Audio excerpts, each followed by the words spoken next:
Okay, so let me go to full screen. Um, so Instagram. I'm presuming most of you have an Instagram account, but if not, go set one up. You can set up as many Instagram accounts as you like. So I have a kind of business one, fitness one, and a personal one as well.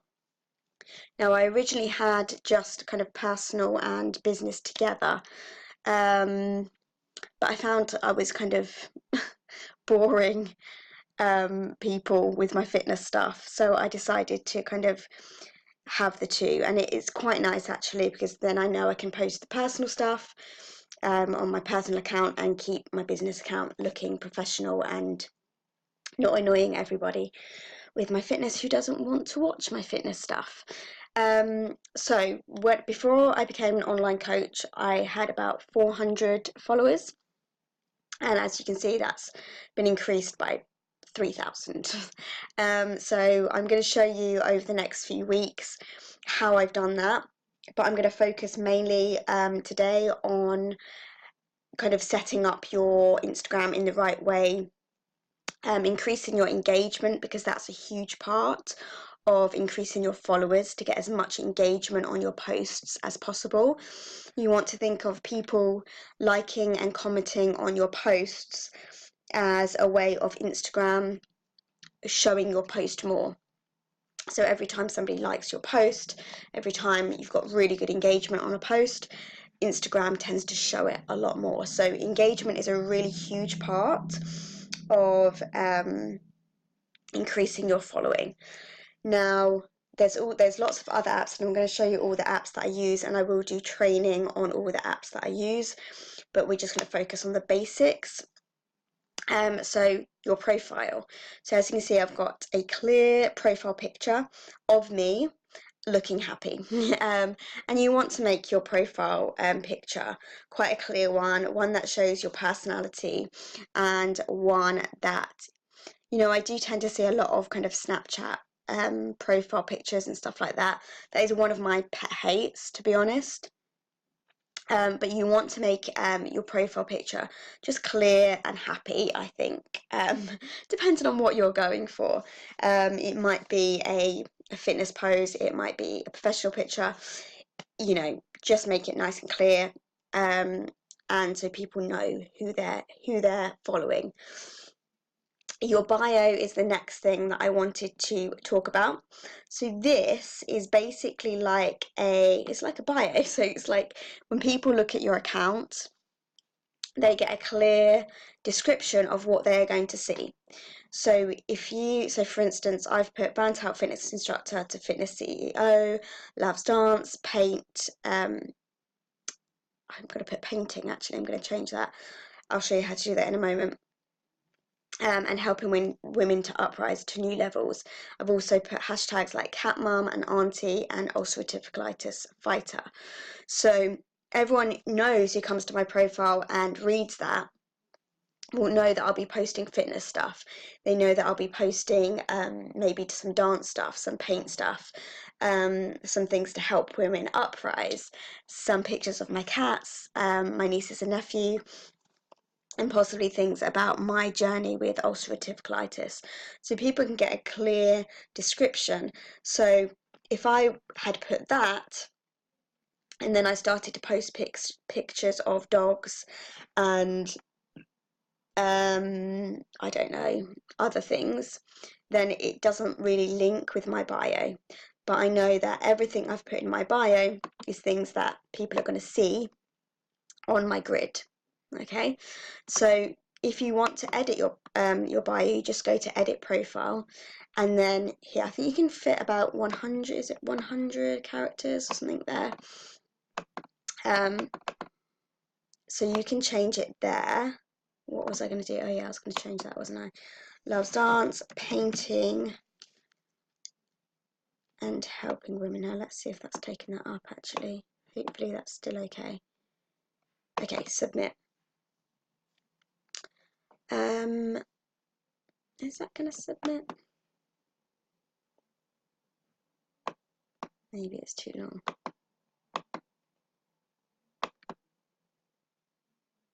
150 characters, so I'll just leave it as paint.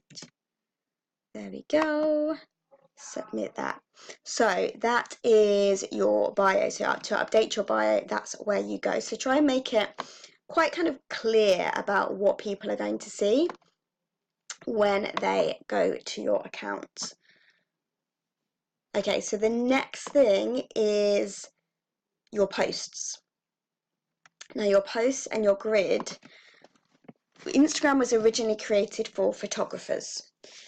So with that in mind, you want to, with your posts, try and be a photographer. So you want to think of your grid, your account, your posts as a magazine. So it's the first thing obviously people see. When people are scrolling, they see the image. So you want to make your image really eye-catching, so then they stop scrolling and read your whatever you've written in the comments. So I try and create curiosity with my pictures. So I always have a quote, and again, that is something that I just personally like. It's not essential. So I always do a picture of me, a picture of like my life, and a quote, and that is how I get in time with my grid, how I set it up. And you'll see that follows suit all the way through. Now I've also got a pink filter on all my pictures.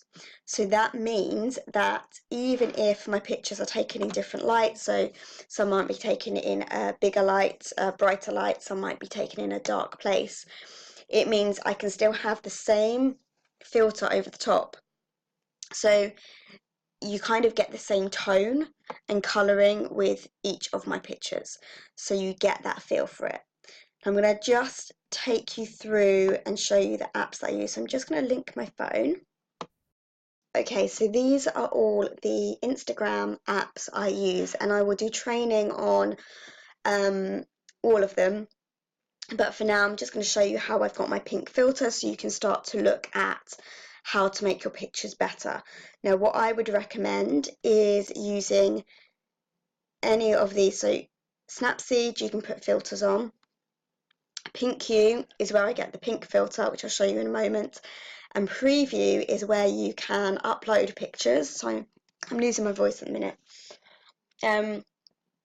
Preview is where you can upload your photos, so you can actually see what your grid will look like before you post those pictures. So if I go into PinkU, and I will just show you what I do with my posts. So I just click on album. So I go to my album and I would just click on a pic. So let's do this one. Okay, so then I will click done at the bottom. And then basically what I do is click the FX. I use the peach filter, and obviously that's quite peachy, so I take it down to half. So all my pictures have that filter on, so they all look the same. And then I would literally just save it to my phone. So that's saved to my phone. So now let me just quickly show you Preview. Okay, so this is basically, I put all my pictures into Preview first.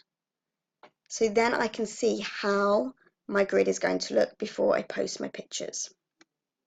So I can type my post out, I can schedule it, so it'll give me a reminder when I'm going to schedule it. I should have one coming up in a moment actually to schedule, and then I can copy it to Instagram.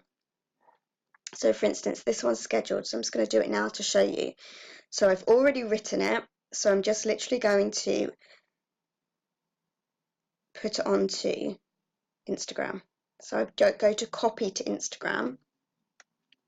The caption I've written is copied, so I literally just hit paste, okay, and make sure that everything it goes where I want it to go, and then I hit share, and that shares it for me. So now when I go to my grid, I have a new post, like so. Okay, so people can go there and now look at my post. So that is basically how I upload my photos, the filter I use, and how to make it look really professional.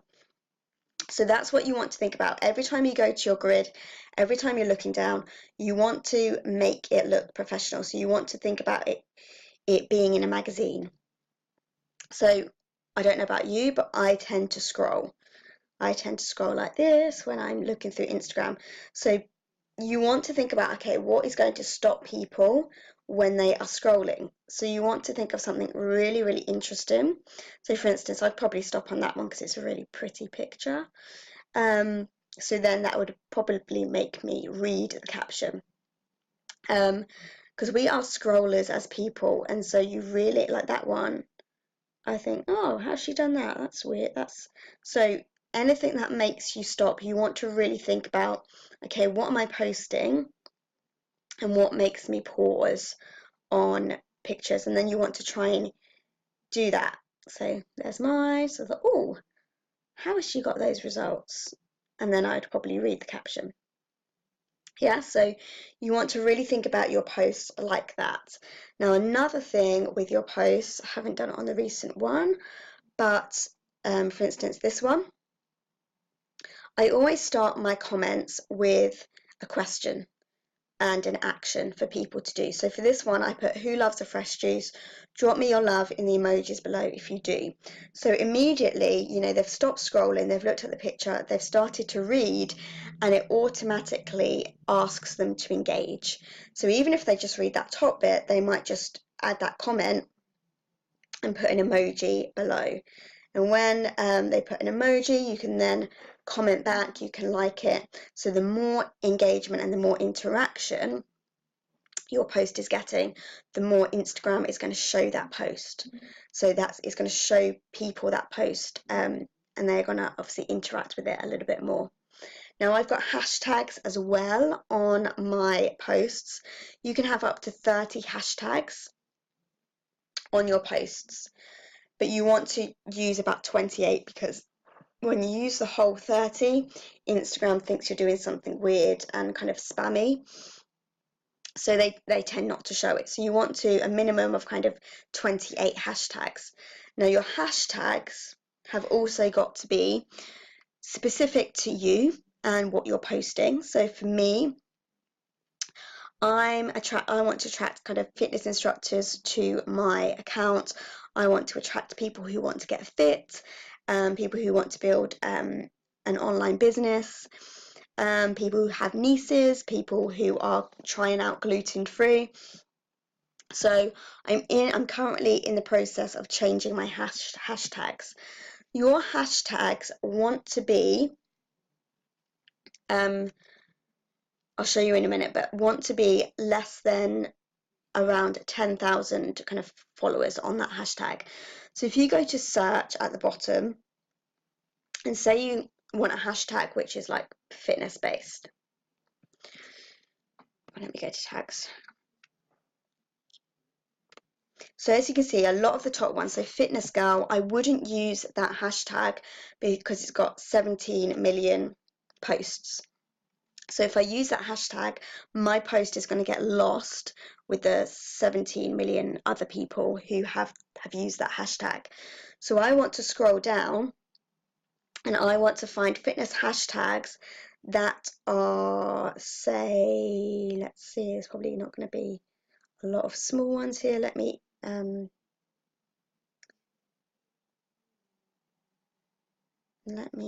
wind it down. Fitness instructor.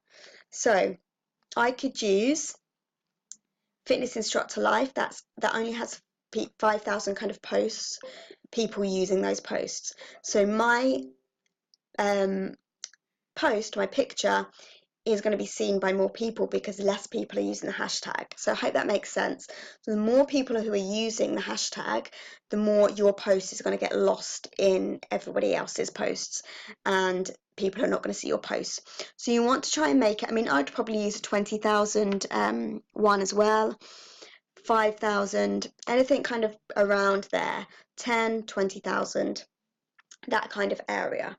And those are the hashtags you want to choose. So you want to kind of think about 5 different categories. So I think about kind of fitness ones, cat ones. So I'm in the process actually of finding some cat ones. So I might just put in cat and just have a scroll. So I could use cat mum life, cat mummy, because they are quite low in the post, but I wouldn't use cats, or I wouldn't use Catstagram, because that's got 47 million, so my posts are going to get lost. So I would find hashtags that are around the 10,000, that kind of number. And you want to have a mixture of hashtags. So you could always, if you're posting a cat post, you might just use your cat hashtags. What I tend to do is create 28 hashtags, have them saved in my phone, so then I can put them with my post, with every post, or I can put them in the comments of the post. So it's up to you how you want to do it.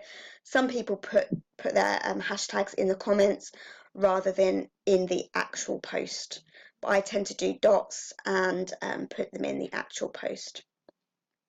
Oh, I haven't liked some comments on this one, so I'm just going to do that now. So I'm on my most recent one. Okay, so you want to then be interacting with everyone who is kind of liking and commenting on your posts. So you can even drop them a message, but the more you're interacting, the more engagement you're going to get. And then you want to be interacting also on your followers' posts. So anyone who is following you, every now and then, like I would say like a couple of times a week, so any of my followers, I would probably go into some and just have a look at their posts and kind of maybe give some a read if I like the look of them, comment on some, and just really get some engagement on the people I'm following. And then they're more likely to follow you back or engage on your posts a lot more. And again, that boosts your post on Instagram. So I hope that all makes sense. That is a really brief overview of Instagram, but that is the main thing you want to start with, getting your bio sorted. So making sure your bio links with what you're posting, making sure your grid looks professional. It looks like you're building kind of a magazine. So your images are clear, they create curiosity, they stop people as they scroll. And you want to make sure that your posts, as many of them as you can, start with a question and kind of an invitation to engage. So drop an answer below if endings are sad or happy times for you. This one was quite a popular one. Okay, so who's a confessed alcoholic? Drop an emoji below in the comments so I can give you some love. So I had 32 comments on that one. So it just automatically invites people. So first of all, you stop people scrolling. So when they are scrolling through their Instagram feed, your picture creates a little bit of curiosity, stops them from scrolling. Then they start to read, and they start with a question and an action. So then they can, even if they don't read the whole thing, they know that they can drop an emoji or they can write in the comments with something that you've asked them to do. And that is going to increase your engagement and therefore increase your posts getting seen, therefore increasing your following, therefore increasing your credibility on Instagram. So that is the basics. I'm going to do more on following people, unfollowing, and all the apps that I use. I will do more on stories as well. So that is all to come, but this is just the basic overview of getting your Instagram set up in the right way and starting to post in the right way. So I hope that's been helpful. Let me know if you have any questions or you need anything extra, and I will try and post or do another training. If you are looking to make the quotes, I've done one of, I think it was last week's Canva training. I use Canva to do my quotes. So it's a really, really good website to start using if you want to create some kind of branded content for your social media. So I'm going to leave it there. I'm going to upload this to the group, and you can drop your comments and questions below. And if there's any specific area you want me to focus on, then let me know. Cool. And I'll hopefully see you for next week's webinar.